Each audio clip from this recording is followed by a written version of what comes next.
Paz de Dios, espero que se encuentren muy bien y que ya estén listos para la cápsula de hoy. Nuestro tema se titula Historia de la Reforma Protestante y la base bíblica la podemos encontrar en el Salmo 145:4. ¿Sabías que durante un periodo aproximado de 1000 años la Iglesia de Roma gobernó el mundo? Aunque los países tenían sus propios gobernantes, todos le debían lealtad absoluta al Papa romano. La Biblia solo podía leerse en las iglesias, pero se leía en latín, el idioma de Roma, y nadie podía tener una Biblia en su casa. La gente que podía asistía a la iglesia a escuchar la palabra de Dios, pero no entendían nada, pues los idiomas que la gente hablaba eran otros, alemán, inglés, francés, etc., y la Biblia solo se leía en latín. Era muy triste que la gente sabía que existía Dios, pero no le conocían ni tampoco le amaban. No recurrían a él en momentos de tristeza o necesidad. Nadie tenía una Biblia en sus manos para poderla escudriñar y aprender de ella. Tampoco sabía la gente que podía orar a Dios, pues les habían enseñado que Dios solo escuchaba a los que hablaban en la iglesia. Había personas a los que llamaban curas, sacerdotes o padres, pero nadie debía acercarse a Dios por su cuenta. Además pensaban que era un Dios enojón, y el estudio de la Biblia era reservado para los que se recluían en los monasterios para seguir el oficio de curas o sacerdotes. A este tiempo la historia lo llama el oscurantismo, pues la educación de toda clase era negada a la gente del pueblo.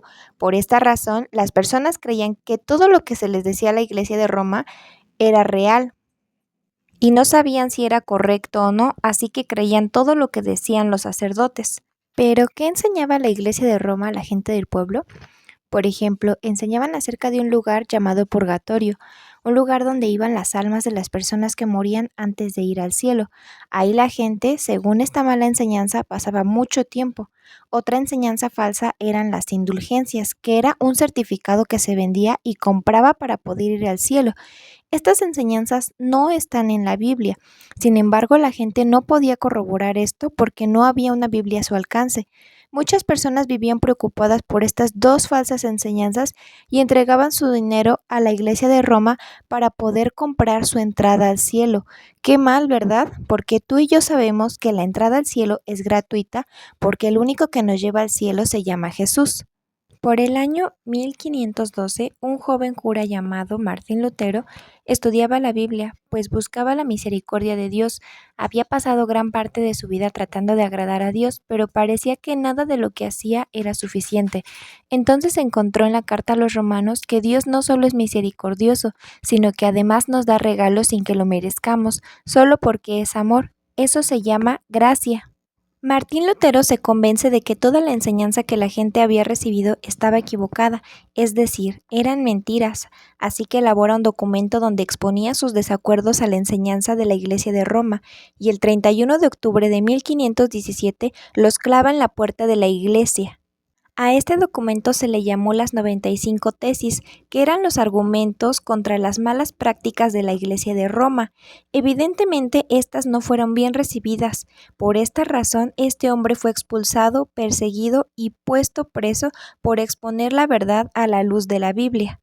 Martín Lutero actuó con mucha valentía porque mientras lo perseguían para encarcelarlo, él siguió trabajando para Dios y comenzó a traducir la Biblia al idioma de su país, el alemán, para que las personas pudieran leerla y entenderla. Y para el año 1534 muchas personas pudieron leer su Biblia en alemán y pronto empezó a traducirse en otros idiomas. La Reforma Protestante duró más de 100 años y fue como una llave que abrió la Biblia para que todas las personas pudieran conocerla. El resumen de la Reforma Protestante se conoce como las 5 solas y solo por gracia. La salvación es un regalo de Dios, es un don de Dios que el pecador recibe en forma absolutamente inmerecida por los méritos de Jesús que dio su vida en la cruz. No tiene precio alguno. Lo podemos encontrar en Efesios 2, 8 y 9. Solo por fe. La salvación para el hombre es solo por fe, no por obras o haciendo buenas obras. Solo creyendo en Cristo Jesús como Señor y Salvador alcanzamos la salvación, y lo encontramos en Romanos 3:28. Solo por Cristo. La salvación solo es a través de Cristo Jesús. No hay ningún hombre ni otro camino para llegar a Dios. Lo encontramos en Hechos 4:12. solo por la Escritura. Solo a la palabra de Dios debemos creer, ya que está inspirada por Dios, es nuestra regla de fe y conducta, y lo encontramos en 2 de Timoteo 3:16. Solo a Dios la gloria. Fuimos salvados para glorificar con nuestra vida a Dios. Somos privilegiados de adorar al único Dios. Solo Él merece que le alabemos y adoremos. Y lo encontramos en Efesios 3:21. Uno de los beneficios más importantes de la Reforma Protestante fue la traducción de la Biblia a otros idiomas para que la gente pudiera estudiarla y conocer a Dios y amarle. Otro beneficio es que la gente aprendió a orar en todo lugar y en cualquier momento. Hoy tú y yo tenemos un reto: ser valientes de proclamar lo que dice la Biblia sin temor, sin miedo y sin vergüenza. Hoy Dios usa la vida de niños obedientes para seguir extendiendo su reino en la tierra. Así que podemos decir Romanos 1:16, porque no me avergüenzo del Evangelio, porque es poder de Dios para salvación a todo aquel que cree, al judío primeramente y también al griego.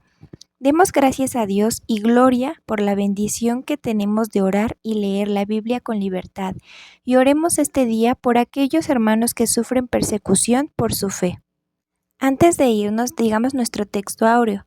Acerquémonos, pues, confiadamente al trono de la gracia, para alcanzar misericordia y hallar gracia para el oportuno socorro. Hebreos 4:16. Espero que esta cápsula haya sido de mucha bendición para ti. Que Dios te bendiga.